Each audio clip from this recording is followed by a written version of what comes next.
அண்ணா திராவிட முன்னேற்ற கழகம் ஆட்சி வருவதற்கு முன்பாகவே தமிழகத்தில் கடன் இருந்தது. அதோட நான் முதலமைச்சர் வரைக்கும் 5,18,000 கோடி தான் கடன் இருந்தது. கொரோனா காலம், ஒரு வருஷம் வருமானமே இல்லை. அப்பொழுது கூட நிறைய திட்டங்களை நிறைவேற்றினோம். விலைவாசி உயரல, வரிகள் போடல. கொரோனா காலத்துக்கு 40,000 கோடி செலவு பண்ணோம். அவை இப்படிப்பட்ட ஒரு திறமையான ஆட்சி கொடுத்தோம். ஆனால் பாரதிய ஜனதா ஆட்சி 2014 வருகின்ற பொழுது 57 லட்சம் கோடி தான் கடன் இருந்தது. இன்றைக்கு 168 லட்சம் கோடி கடனில் இருக்குது இந்திய நாடு. அப்படி என்றால் கிட்டத்தட்ட 113 கோடி கடன் வாங்கியிருக்கிறாங்க. 55 லட்சம் 2014 55 லட்சம் கோடி கடன் இருந்தது. 2014 மத்தியிலே பாரதிய ஜனதா ஆட்சி ஏற்படுகின்ற பொழுது 55 லட்சம் கோடி கடன். இந்த 10 ஆண்டு 2021 பார்க்கின்ற பொழுது, சரி 2004 பார்க்கின்ற பொழுது அந்த 10 ஆண்டுல கிட்டத்தட்ட 113 கோடி அதிகமாக கடன் வாங்கியிருக்காங்க. 168 கோடி இப்போ கடன் இருக்குது. என்ன திட்டத்தை கொண்டு வந்து இவ்வளவு கடன் வந்தது? ஏதோ இவர்கள் ஆட்சிக்கு வந்த பிறகுதான் நிறைய திட்டத்தை கொண்டு வந்தோம். எந்த திட்டத்தையும் கொண்டு வரல. அதோட இங்க இருக்கின்ற பாரதிய ஜனதா கட்சி தலைவர் பொறுப்பேற்றதிலிருந்து இதுவரை தமிழ்நாட்டுக்கு மத்திய அரசிடம் எந்த ஒரு பெரிய திட்டத்தை கொண்டு வந்தாரா? எதுவுமே கொண்டாடல. ஒரு பொது திட்டம் கூட கொண்டாடல. தேர்தல் நேரத்தில் பிரச்சாரத்தில் சொன்னார் கோயம்புத்தூர்ல, பாரதிய ஜனதா மத்தியிலே ஆட்சி அமைந்த உடனே 500 நாள்ல 100 திட்டத்தை கொண்டாடினாரு. இப்ப எத்தனை திட்டத்தை கொண்டு வந்திருக்கிறார்?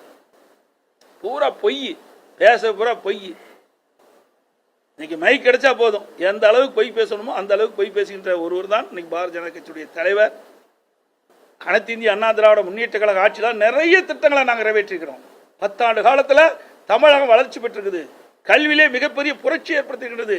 இந்தியாவிலேயே 2030 உயர்கல்வி அடைய வேண்டிய இலக்கை 2019 நாங்கள் அடைஞ்சிருக்கிறோம். இது சாதனை இல்லைவா? மருத்துவத்துறையிலே சாதனை, கல்வியிலே சாதனை. இன்றைக்கு அவருடைய மத்திய அமைச்சரே நாடாளுமன்றத்தில் சொல்லியிருக்காரு, இந்தியாவிலேயே தார் சாலை அதிக நீளமுள்ள மாநிலம் தமிழ்நாடு என்று அதிமுக ஆட்சி இருக்கும்போது சொல்லியிருக்காரு. இப்படி துறை வாரியாக சாதனை படைத்த அரசாங்கம் அதிமுக அரசாங்கம். அதோட பல்வேறு துறைகளில் அதிமுக ஆட்சி இருக்கும்போது தேசிய விருதுகளை பெற்றுக்கிறோம். இன்னைக்கு உள்ளாட்சியில் மட்டும் 140 விருதுகளை பெற்றுக்கிறோம். சமூக துறையில் விருது, போக்குவரத்து துறையில் விருது, மின்சாரத்துறையில் விருது, சமூக துறையில் விருது, இப்படி பல துறையில தேசிய விருதுகளை பெற்று திறம்பட ஆட்சி செய்த அரசாங்கம் என்ற நற்பெயரை பெற்ற அரசாங்கம் அதிமுக அரசாங்கம். நம்முடைய சேலம் மாவட்டத்தில் எவ்வளவு திட்டங்களை கொண்டு வந்திருக்கிறோம். இன்னைக்கு கால்நடை பூங்கா இன்னைக்கு பூட்டி கிடக்குது, இன்னும் திறக்கல. பலமுறை சொன்ன இது நிறைவேற்றல. அத்திக்கடை அவனாசி திட்டம் அதிமுக ஆட்சி தான் கொண்டாந்தோம். மத்திய அரசு நிதி கிடையாது, முழுக்க மாநில அரசாங்கத்துடைய நிதி. இன்னைக்கு எய்ம்ஸ் மருத்துவமனை 2019 நானும் அடிக்கல் நாட்டும் போது கூட இருந்த பிரைம் மினிஸ்டரோட இன்ன வரைக்கும் அந்த திட்டம் துவங்கல. இதுக்கு ஏதாவது வழி இருக்குன்னு சொன்னா எதுவும் கிடையாது. இது மத்திய அரசாங்கத்துடைய திட்டம் தானே. நீங்க மாநிலத்தில் இருக்கின்ற பாரதிய ஜனதா கட்சியை சேர்ந்த தலைவர்கள் மத்தியிலே சொல்லி அதை வேகமாக விரைவாக அந்த பணியை முடிச்சு அதை நிறைவேற்றிக்கலாமே. இதே அதிமுக அரசு இருக்கின்ற பொழுது நான் முதலமைச்சர் இருந்த காலகட்டத்தில் மத்திய அரசு 11 மருத்துவக் கல்லூரி பெற்றோம். அரசு மருத்துவக் கல்லூரி மருத்துவமனையோட கொண்டு வரதுக்கு நாங்கள் கோரிக்கை வச்சா அதை நாங்கள் நிறைவேற்றினோம். ஒரே ஆண்டுல 11 மருத்துவக் கல்லூரி கொண்டு வந்தோம். மருத்துவமனையோட நாமக்கல்ல நான் இருக்கும்போதே ஒரே ஆண்டுல கட்டி முடிச்சு நான் ஒரு பகுதி திறந்தேன். இது அதிமுக சாதனை.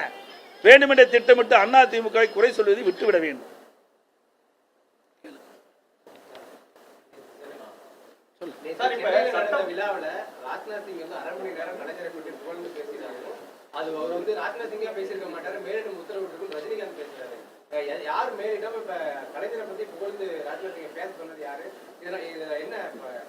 இதெல்லாம் அவளுக்கு கேட்டதாங்க தெரியும், என்ன கேட்டா எனக்கு எப்படி தெரியும்? யார் உத்தரவு போட்டா யார் வந்து பேசுறாங்க என்று நாட்டு மக்கள் அனைவருக்கும் அறிவார்கள். அதை வெளிப்படைத்தன்மையாக இன்றைக்கு சூப்பர் ஸ்டார் ரஜினிகாந்த் அவர்கள் தெரிவிச்சிருக்கார், வெளிப்படையை தெரிவிச்சிட்டார். இவர்கள் தான் நாடகம் ஆடுறாங்க, திமுக பாரதிய ஜனதா நாடகம் ஆடுறாங்க. அந்த நாடகத்தை வெளியிலே கொண்டு வந்தது திரைப்பட நடிகர். அவருக்கு நன்றி சொல்லலாம். அதான் நான் ஏற்கனவே சொல்லிக்கிட்டேன். இன்னைக்கு வெளியில பார்த்தா எதிரி மாதிரி இருக்குது, தோற்றம் அளிக்கிறாங்க. திமுகவும் பாரதிய ஜனதாவும் எதிரி மாதிரி தோற்றம், ஆனால் உள்ள உறவு வச்சுட்டு இருக்கிறாங்க. இன்றைக்கு இந்த விடியா திமுக அரசு திரு ஸ்டாலின் அரசாங்கத்தின் மீது 3 முறை மேதக ஆளுகிட்ட போய் ஊழல் பட்டியல் கொடுத்தீங்க. என்ன நடவடிக்கை எடுத்தீங்க? இது வரைக்கும் எதுவுமே இல்லையே. சட்டமன்றத்தில் எதிர்க்கட்சி அந்தஸ்தை கொடுத்ததே பிஜேபி கூட்டணி தான் அப்படின்னு சொல்லி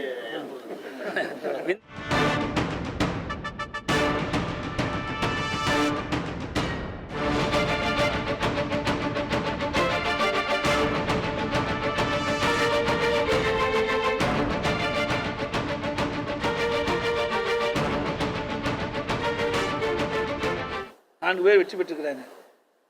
இதே நிலை 2019 நாடாளுமன்ற தேர்தலோட 22 சட்டமன்ற இடைத்தேர்தல் வந்தது.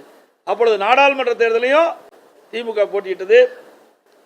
2022 22 சட்டமன்ற திமுக போட்டியிட்டது. ஒரு இடத்துல அதிமுக நாடாளுமன்றத்தை வென்றது. ஆனா 9 இடத்துல சட்டமன்ற இடைத்தேர்தல் நாங்கள் வென்றோம். அது நீங்க பார்த்தீங்கன்னா நிலக்கோட்டையில் உதாரணத்துக்கு திண்டுக்கல்ல நாடாளுமன்ற போட்டியிடுறாரு. நிலக்கோட்டையிலும் திமுக எம்எல்ஏ இல்லை.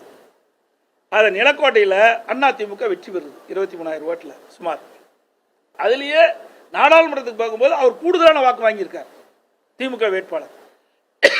ஆக தமிழகத்தை பொறுத்த வரைக்கும் நாடாளுமன்ற தேர்தலுக்கு ஒரு மாதிரி வாக்களிக்கிறாங்க, சட்டமன்றத்துக்கு ஒரு மாதிரி வாக்களிக்கிறாங்க. இதே நிலை பாருங்க. 2019 ஒரே ஒரு இடம் தான் நாங்கள் வெற்றி பெற்றோம், இதே கூட்டணி.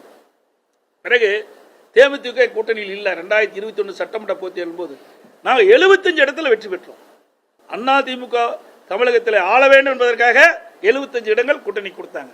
அதே மத்தியில் 2019 ஆட்சி வரும்னு சொல்லி அப்போ இருந்தது. அப்போ ஒரு இடம் தானே கொடுத்தாங்க. அப்போ மக்கள் யாருடைய ஆட்சி விரும்புறாங்கன்னு நீங்களே புரிஞ்சுங்க. நடிகர் விஜய் வந்து அந்த கொடி அறிமுகப்படுத்திருக்காரு. சொல்லுங்க. அந்த இதுல பாத்தீங்கன்னா இப்போ அவங்க ஒரு பாடல் வெளியிட்டிருக்காங்க. 3 எழுத்து மந்திரம் திரும்ப ஒழிக்க போகுது அப்படிங்கிறாங்க.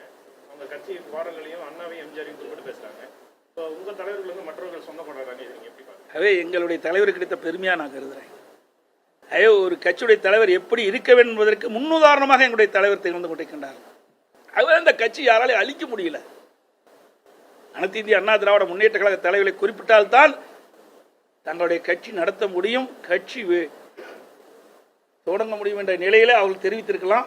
அப்படிதான் நான் நினைக்கிறேன். அந்த அடிப்படையில் அந்த கருத்தை அவர் தெரிவிச்சிருக்கலாம். அவர்கள் வந்து இன்னும் முழுமையா வரவே இல்லை. இது கூட்டணி அமையுமா அமையாது என்பதெல்லாம் தேர்தல் நேரத்தில் முடிவு செய்ய வேண்டியது. ஆளுநருடைய பதவிக்கான ஜூலை 31 முடிஞ்சிருக்கு. ஆனா அவருக்கு நீட்டிப்பும் செய்யல, புதிய ஆளுநரை அறிவிக்கவில்லை. இப்ப அவருடைய செயல்பாடுகள் எப்படி ஏற்றுக்க முடியுமா, ஏற்றுக்க முடியுமா? இதையெல்லாம் நீங்க இவர்கிட்ட தான் கேட்கணும். எங்க நம்முடைய ஜனாதிபதிகிட்ட தான் கேட்கணும். ஜனாதிபதி தான் மேதகு ஆளுநரை நியமிக்க வேண்டிய பொறுப்பு இருக்குது. மத்திய அரசு பரிந்துரை செய்தியின் அடிப்படையில் அதில் அவருடைய கேட்க வேண்டிய கேள்வி என்னிடத்துல கேட்டால் எனக்கு என்ன தெரியும் சொல்லுங்க பார்க்கலாம். அதாங்க ஆளுநருடைய பதவி நியமிப்பது மத்திய அரசாங்கமும் அங்கே மேதகு குடியரசுத் தலைவர் தான். அவர்கிட்ட தான் அந்த கேள்வி கேட்கணும். என்ன காரணம், ஏது காரணம், எந்த அடிப்படையில் அவர் நீடிக்கிறார் என்பதையெல்லாம் அவரிடத்தில் விளக்கம் கேட்டால் அவர் சரியான விளக்கத்தை கொடுப்பார். தமிழக போலீஸ்ல நேர்மையான அதிகாரிகள் தொடர்ந்து ஓரங்கட்டப்படுறாங்க. அது எந்த ஆட்சி அந்த ஆட்சின்னு இல்லாம இதுக்கு சார் என்ன சார் சொல்றீங்க? எங்களுடைய ஆட்சியில் அப்படியெல்லாம் நேர்மையான ஓரம் கட்டவே இல்லையே. நேர்மையான ஆட்சி, நேர்மையான அதிகாரிகளுக்கு எப்பொழுதும் நம்ம மதிப்பு கொடுத்துட்டு இருக்கோம். ஆனால் விடியா திமுக ஆட்சி வந்த பிறகு தினந்தோறும் பத்திரிகைகள் பார்த்தா டிரான்ஸ்ஃபர் தான். ஐபிஎஸ் ஐஏஎஸ் பந்தாடிட்டு இருக்காங்க. இன்றைக்கி பிளே கிரவுண்டில் எப்படி பந்த விளையாடுறாங்களோ அது மாதிரி ஐஏஎஸ் ஐபிஎஸ் அதிகாரிகளே நிரந்தரமாக எந்த பணியிலும் பணி செய்யவில்லை. இன்றைக்கு இந்த அதிகாரி தான் இந்த பதவியில் நிலைத்திருப்பார் என்று நிலையில்லாம ஒரு சூழல் இருக்குது. அவ்வப்போது தொடர்ந்து ஐஏஎஸ் ஐபிஎஸ் அதிகாரிகளை தொடர்ந்து மாற்றிக்கொண்டே இருக்கின்றார்கள். என்ன காரணம் தெரியல. ஆகவே நல்ல திறம்பட அதிகாரிகளை ஒரு துறைக்கு நியமிக்கப்பட்டால் இந்த ஆட்சியில் போடுகிற திட்டங்கள் மக்களுக்கு போய் சேரும். ஆனால் அதை பற்றியெல்லாம் கவலைப்படாத அரசாங்கம் தான் இன்றைய விடிய திமுக அரசாங்கம்.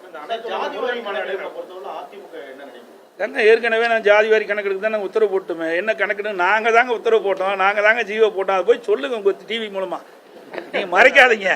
அனைத்து இந்திய அண்ணா திராவிட முன்னேற்ற கழக அரசு இருக்கின்ற பொழுது, நான் முதலமைச்சர் இருக்கின்ற பொழுது ஜாதி வாரி கணக்கெடுப்பு எடுக்க வேண்டும் என்று உத்தரவு பிறப்பிக்கப்பட்டு ஜீவோ போடப்பட்டு அதற்கு தனி அமைப்பு ஏற்படுத்தப்பட்டு ஓய்வு பெற்ற நீதிபதி தலைமையிலே குழு அமைக்கப்பட்டு பணியெல்லாம் துவங்குச்சு. ஆட்சி மாற்றம் வந்த பிறகு திரு ஸ்டாலின் அதை கைவிட்டுட்டார்.